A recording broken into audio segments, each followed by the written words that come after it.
सूरदास के इस पद में विरह की उस अवस्था का चित्र है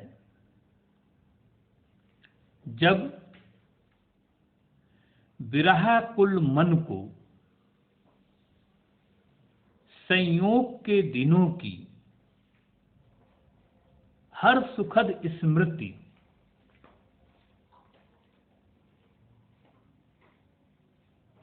वियोग के समय पीड़ादायक लगने लगती है। जो बाग बगीचे करील कुंज, जो मधुवन एक समय आह्लादक होता था, वह मधुवन आज क्यों हरा भरा है। हमारे कृष्ण की अनुपस्थिति में मधुवन का हरा भरा होना सूर की गोपियों को नागवार लगता है। और यह एक मनोवैज्ञानिक सच है।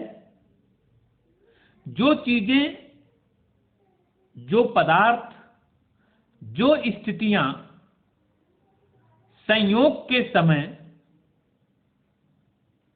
सुखद महसूस होती हैं, वही संसार एक दूसरी अवस्था आने पर वियोग की स्थिति में वही संसार दाहक अग्नि की तरह जलाने वाला प्रतीत होने लगता है। ये मनोवैज्ञानिक रूप से एक संसार से दूसरे संसार में जाने की मानवीय स्थिति का परिणाम है। एक समय संयोग का है जब वही मधुवन हरा भरा आह्लादक लगता था। वही मधुवन, वही समय, वही संसार, सारी चीजें वही हैं, पर मन बदल गया है। सूर के कृष्ण के बिना गोपियों का, राधा का, ये प्रश्न, ये संवाद मधुवन से है कि तुम आज भी वैसे के वैसे क्यों हो। जब हम वैसे नहीं हैं तो तुम कैसे वैसे के वैसे बने हो।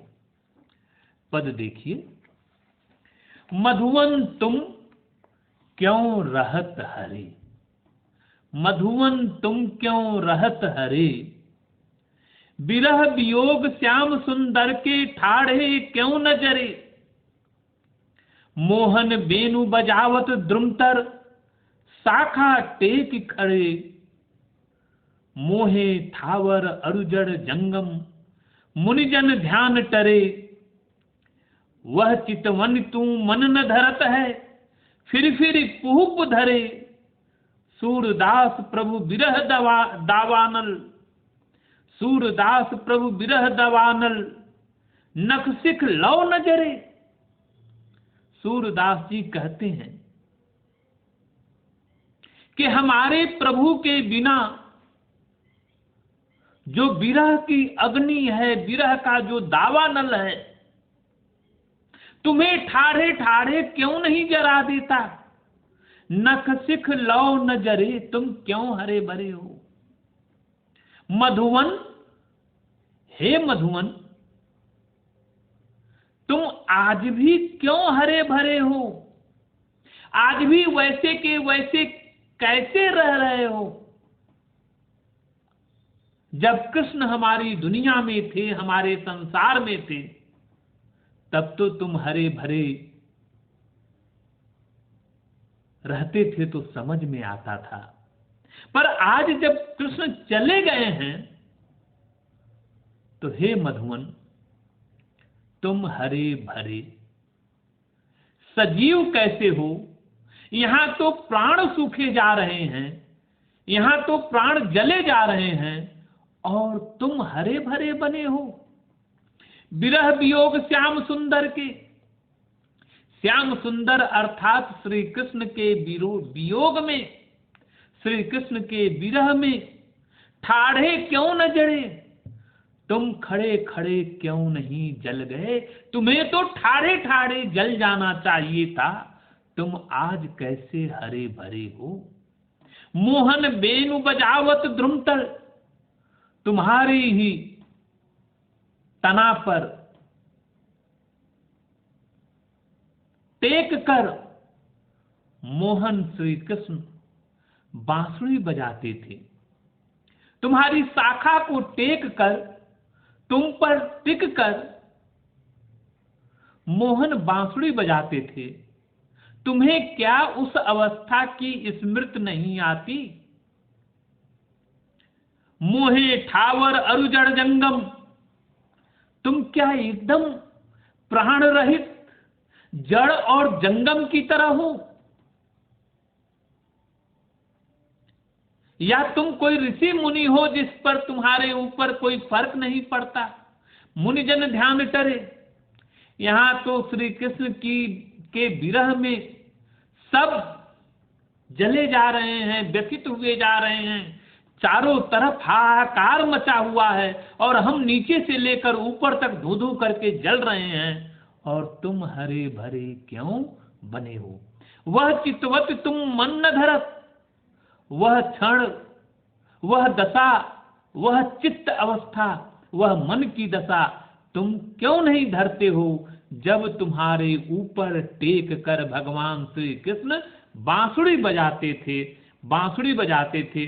और फिर पुष्प धरे, और आज बार बार तुम नए नए पुष्प धारण करते हो, तुम्हें शर्म भी नहीं आती। तुम कैसे जिंदा हो, कैसे खड़े हो। सूरदास प्रभु विरह दवानल, सूरदास जी कहते हैं कि प्रभु के विरह में तुम्हें वनस्पतियों की अग्नि दावानल क्यों नहीं ठाड़े ठाड़े जला देती है। आज तुम हरे भरे क्यों हो, तुम्हारा हरा भरा होना बहुत सारे प्रश्न चिन्ह पैदा कर देता है कि क्या तुम कृष्ण की उपस्थिति और अनुपस्थिति में कोई फर्क नहीं महसूस करते। तुम क्या जड़ हो, जंगम हो, पत्थर हो, जो तुम पर कोई फर्क नहीं पड़ता। भगवान श्री कृष्ण की स्मृति में तो हम धू धू करके जल रहे हैं, और तुम कैसे हरे भरे बने हो। मोहन बेनु बजावत द्रुमतल, तुम्हारे ही नीचे तो भगवान श्री कृष्ण बांसुरी बजाते थे, तुम्हारी शाखाओं पर कुहनी टेक कर बांसुरी बजाते थे, मनोहर बांसुरी बजाते थे, और तुम इन सारी स्थितियों को भूलकर पत्थरवत क्यों बन गए हो, क्यों तुम हरे भरे हो। तुम्हारा हरा भरा होना बहुत सारे प्रश्न चिन्ह पैदा करता है। हे मधुवन तुम क्यों रहत हरे, हे मधुवन तुम आज भी हरे कैसे हो। तुम्हें तो सूख जाना चाहिए, तुम्हें तो जल जाना चाहिए, क्योंकि अब हमारी दुनिया में श्री कृष्ण, हमारे परिवेश में श्री कृष्ण नहीं है, श्री कृष्ण हमसे दूर हुए हैं, तो उसका असर तुम्हारे ऊपर क्यों नहीं पड़ रहा है। हम गोपियां तो धू धू करके जल रही हैं, हम ग्वाल बाल जल रहे हैं, हे मधुवन तुम क्यों हरे भरे बने हो। और अगला पद देखिए, संदेशन मधुवन कूप भरे। श्री कृष्ण के वियोग में स्थिति क्या बनती है। संदेशे पर संदेशे भेजी जा रही हैं, पठवे जा रहे हैं लोग, गोपियां लिख लिख कर संदेश भेज रही हैं, और मधुवन के रास्ते के सारे कूप भर गए हैं। अपने तो पठवत नहीं मोहन, पर मोहन की ओर से, श्री कृष्ण की ओर से कोई खबर नहीं आती, कोई सूचना नहीं आती। हमरे फिर न फिरे, और हम जिनको भेजते हैं वो वापस लौट कर आते भी नहीं। जिते पथिक पठे मधुवन को, जितने भी दूत को, पथिक को, राह चलने वाले राही को मधुवन के लिए भेजा गया, बहुरी न शोध करो, उसमें से एक भी लौट कर आया नहीं। कह वह श्याम सिखाई, क्या ऐसा लगता है कि श्याम ने उन्हें कुछ सिखा पढ़ा दिया? प्रमोदे, या उनकी बुद्धि ही नष्ट हो गई, वहीं की वहीं पड़े रह गए। कह कहूं बीच मरे, या कहीं ऐसा तो नहीं कि वे सारे पथिक कहीं बीच में मर गए, गल गए। कागज गरे में, कागज तो चलो मान लेते हैं कि बारिश में गल गए होंगे, कुएं में पड़े पड़े गल गए होंगे। मसी खूंटी सर दौ लगी जरे, कलम कागज जल गए होंगे, गल गए होंगे। उधर से कोई सूचना लौट कर नहीं आई। सेवक सूर लिखन को आधो, पलक कपाट अरे। सूरदास जी कहते हैं कि जो कुछ भी श्री कृष्ण के वियोग में गोपियां लिख नहीं चाहती हैं वो लिखती हैं और लिखते बनता नहीं। पलक कपाट अरे, आंख बंद हो जाती है लिखते लिखते, आंसुओं से भीगी आंखें कुछ लिखने नहीं देती। और जो कुछ लिखते हैं वह कागज गल जाता है, वह कलम सूख जाती है, वह स्याही सूख जाती है। कैसे संदेशा श्री कृष्ण तक गोपियों की हाल दशा का पहुंचे। संदेशन मधुवन कूप भरे, मधुवन के रास्ते के तो सारे कूप गोपियों के संदेशे से भर गए हैं। कोई कूप मग का रास्ते का अब खाली नहीं बचा। अपने तो पठवत नहीं मोहन, लेकिन उधर से मोहन कोई चिट्ठी नहीं भेजता, श्री कृष्ण कोई चिट्ठी नहीं भेजता। हमरे फिर न फिरे, और जिनको हम भेजते हैं वो वापस लौट कर नहीं आते, हमारे वापस नहीं लौटता है। जिते पथिक पठे मधुवन को, जितने पथिकों को मधुवन भेजा गया, जितने पथिक को मधुवन की ओर भेजा गया, वे सब के सब न जाने कहां खो गए, खत्म हो गए। बहुरी न शोध करे, दोबारा लौट कर इस रास्ते पर कोई आया नहीं कि फिर ये चिट्ठी ले जानी पड़ेगी। कह वे श्याम सिखाए, कहीं उनको श्याम ने, श्री कृष्ण ने ही कुछ सिखा तो नहीं दिया, प्रमोदे कुछ ज्ञान तो नहीं दे दिया। कह कहूं बीच मरे, और कहीं ऐसा तो नहीं कि वे सारे के सारे पथिक कहीं बीच रास्ते में मर गए हों, गल गए हों। कागज के गरे में, और कहीं ऐसा तो नहीं कि जो कागज हमने दिया था अपने श्री कृष्ण को देने के लिए, वो बीच रास्ते में बारिश हुई और गल गए हों या जल गए हों। मसीखूटी सरदौ लाग जरे, और कहीं कलम सूख गई हो, जल गई हो। कहीं ऐसा न हो गया हो सेवक सूर लिखन को आधो। सूरदास जी कहते हैं कि जिस किसी से भी अपने श्री कृष्ण के बारे में हृदय की दशा गोपियां लिखवाती हैं, आधा लिखते लिखते वह चूक जाता है, पूरी दशा को लिख भी नहीं पाता। पलक कपाट अरे, इसी बीच में गोपियों की आंखें बंद हो जाती हैं। पलक कपाट अरे, और वह कुछ लिख नहीं पाता।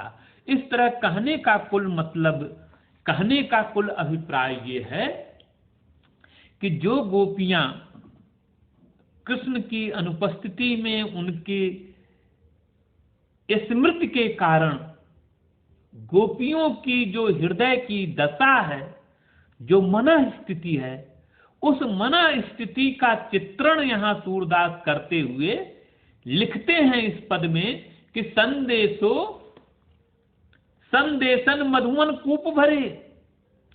मधुवन के रास्ते के सारे कूप गोपियों के हृदय दशा के संदेश से भरे हुए हैं और कोई दोबारा लौट कर आता नहीं। जिसको भी गोपियां संदेश देकर श्री कृष्ण के पास भेजती हैं वह पूरी तरह से वहीं चला जाता है, वह वापस नहीं लौटता। कहीं ऐसा तो नहीं कि बीच रास्ते में ही वो संदेश देने वाला मर गया हो या उसे कृष्ण ने कुछ सिखा पढ़ा दिया, कोई प्रबोध दे दिया, कोई ज्ञान दे दिया, कोई अब लौट कर कृष्ण की सूचना लेकर इस संसार में नहीं आता।